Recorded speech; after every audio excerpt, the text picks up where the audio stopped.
Баршаңызға сәлем. Баклажан рулеткасын майға қуырып жүрмей, осылай оңай әрі тез дайындалатын жолын көрсететін боламын.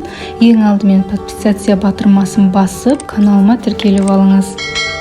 Баклажанымызды осылай екі жағын алып тастаймыз, ал жан жағын алып, бөлек алып қоя салсаңыздар болады. Ол жақтарын тамаққа, не болмаса салатқа пайдалансаңыздар болады. Себебі шеткі жағы бәрібір қаттылау болып тұрады. Сондықтан тек ішін ғана пайдаланамыз. Осылай кесіп алып, тұзы суға 15 минут салып қоямыз.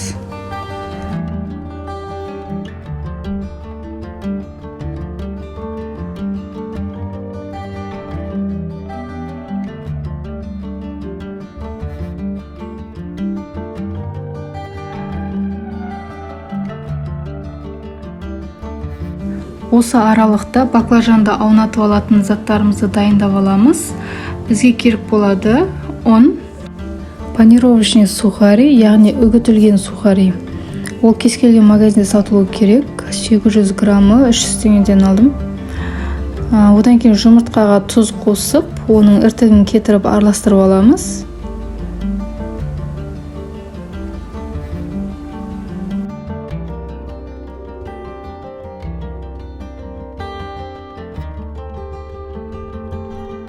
Баклажанымызды судан шығарып, бірінші ұнға аунатып аласыздар, одан кейін жұмыртқаға, одан кейін сухарийге аунатып, осылай листке пергамент төсеп, пергаменттің үстіне қойып қоя бересіздер.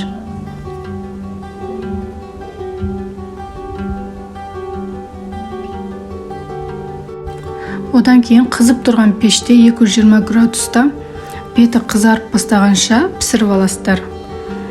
Ол пісіп шығам дегенше ішіндегі салмасын дайындайтын боламыз. Помидорларды осылай ыңғайлы етіп турап аласыздар.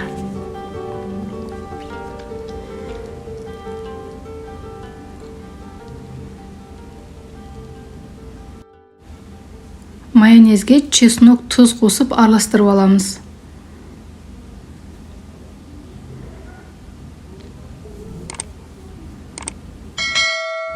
Баклажанымыз пісіп шықты.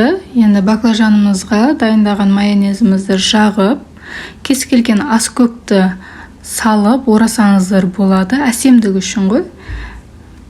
Укроп болсын, кинза болсын, петрушка болсын, салатный лист болсын, әсемдігі үшін өзіңізге ұнайтын кез келген аскөкті пайдалансаңыз болады.